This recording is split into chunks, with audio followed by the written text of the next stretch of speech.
Welcome back. Break पे जाने से पहले हम बात कर रहे थे कोऑर्डिनेशन की, और मिनिस्टर साहब का कहना है कि एनडीए में कोऑर्डिनेटिंग किस्म का एक इदारा है। कायर साहब, हमारे पास मिनिस्ट्री ऑफ हेल्थ भी है, ministry of food and agriculture भी है। क्या minister for food and agriculture ने अभी तक कोई ऐसी मीटिंग की है अपने स्टाफ के साथ और प्राइम मिनिस्टर को ब्रीफिंग दी हो कि जी ये डैमेज असेसमेंट आई है हमारे पास?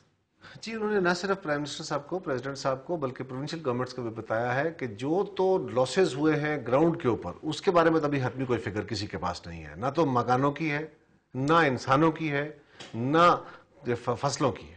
वो अभी तो हम रिलीफ में है। अभी तो हम कोशिश करें कि लोगों को इवैक्यूएट किया जाए, उनको फूड फराहम की जा सके और किसी भी तरह की वबा से बचा जा सके। वजीर खुराक ने बाकायदा उन्होंने गवर्नमेंट को, फेडरल गवर्नमेंट को भी और प्रोविंशियल गवर्नमेंट्स को भी वो डाटा भेजा है कि हमारे पास इस वक्त फूड रिजर्व्स क्या है। हमने किसानों को जब जो पानी उतरता है तो मेजॉरिटी ये इलाका जो किसानों का इलाका है उनको बीज फराहम करना है, उसकी प्रिक्योरमेंट उन्होंने उसकी असेसमेंट क्या आई है अभी तक? अभी असेसमेंट फाइनल है नहीं कोई, क्योंकि प्री असेसमेंट जो होती है, अंदाजन जो बातें हैं वो हम करना नहीं चाहते।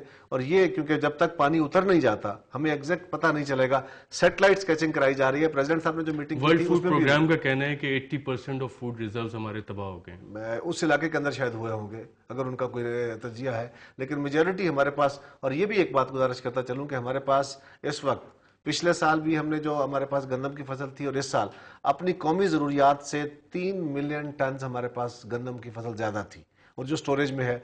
कुछ हमारा स्टोरेज ज़ाया हुआ है यकीनन, इस इलाके के अंदर वो तूफान गया है। बास्केट आपकी पूरी तबाह हो गई है कहते हैं जी, फूड बास्केट का काफ़ी हिस्सा बड़ा ये यकीनन इससे मुतासर हुआ है। लेकिन जहाँ पे एक बहुत बड़ा डिज़ास्टर है वहाँ ये एक उसका एक उस इलाके के लोगों को एक बेनिफिट भी मिलेगा कि जहाँ पे सिल्ट आ जाती है, ये ऊपर जो फ्लड आता है तो ये ऊपर एक छोड़ जाता है जरखेज मिट्टी का एक बहुत बड़ा कुशन, तो वो आइंदा फसलों के लिए आपको बहुत फायदा देता है। होगी। लेकिन अभी तक हमारे पास एक्चुअल डैमेज की फिगर्स नहीं आई है। डैमेज की फिगर अभी अगर कोई हम दे रहे हैं तो वो गलत है, इसलिए कि जब तक पानी नहीं उतर जाता हम एग्जैक्टली अंदाजा नहीं कर सकते कि फसलें कितनी नुकसान हुई हैं। और फसलों से ज्यादा जरूरी इंफ्रास्ट्रक्चर भी है। फसलों का तो चलो नुकसान हो गया, लेकिन अब इंफ्रास्ट्रक्चर है जिससे अगली फसलें हमने पैदा करनी है। इरिगेशन के हमारे चैनल्स हैं, हमारे नाले हैं, खाले हैं, नहरें हैं, ये जो सारा सिस्टम है इसको रिहेबिलिटेट करना बहुत जरूरी है। वो जब तक हमारे पास पूरा, मैंने पहले भी अर्ज किया ना कि हम एनडीए में सैटेलाइट्स इमेजेस भी ले रहा है प्रायर टू फ्लड और आफ्टर द फ्लड जो सूरत हाल है। लेकिन साहब इसके अलावा एनडीए में और क्या कर रहा है? मैं छोटी सी पहले मैं आपको बताता चलूं। देखिए, एनडीएमए को अगर आपने उसकी स्टोरी असेस करनी हो ना, जो फील्ड के ऊपर उसका काम था, तो एनडीएमए के दौर में एक काम हुआ आईडीपीज का। आईडीपीज के भी वो इंटरनेशनली रिपोर्ट्स आई हैं, उस पर ही बात करते हैं। और एनडीएमए फील्ड में क्या कर रहा है ये देखते हैं एक रिपोर्ट में। सैलाबज़दा इलाकों के दौरे के बाद वज़ीर आज़म यूसुफ रज़ा गिलानी जब मियांवाली पहुंचे तो इन्हें शहर के मुख्तलिफ मुतासरा हिस्सों का जायजा कराने के बाद एक मेडिकल कैंप का भी दौरा कराया गया। वज़ीर आज़म ने मेडिकल कैंप में मौजूद मरीजों को 5-5 हज़ार के इमदादी चेक भी तकसीम किए। दिलचस्प बात यह है कि वज़ीर आज़म की वापसी के फौरन बाद मेडिकल कैंप वहाँ से हटा दिया गया और कैंप में मौजूद मरीजों को रुखसत कर दिया गया। मियांवाली के डीसीओ तारिक महमूद और डायरेक्टर हेल्थ डॉक्टर हबीबुल्लाह ने डॉन न्यूज़ से बात करते हुए इस जारी कैंप के क़याम से लाताल्लुकी का इजहार किया है, मगर इंतजामिया ने इस बात का एतराफ़ ज़रूर किया है कि यह कैंप वज़ीर आज़म के दौरे के लिए ही कायम किया गया था। ताहम वज़ीर आज़म के दौरे का एहतमाम नेशनल डिज़ास्टर मैनेजमेंट अथॉरिटी ने किया था, जिसकी तायीद एनडीएमए के सरबराह भी करते हैं।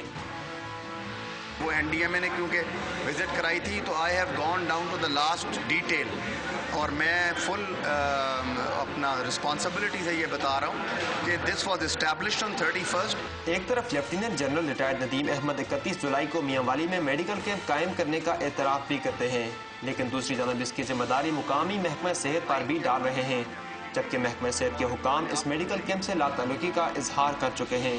पंजाब गवर्नमेंट का जो मियांवाली की गवर्नमेंट डिस्ट्रिक्ट गवर्नमेंट है, उसका जो ईडीओ हेल्थ है उसके ज़ेर इंतज़ाम ये डिस्पेंसरी या फर्स्ट एड पोस्ट इस्टेब्लिश की गई।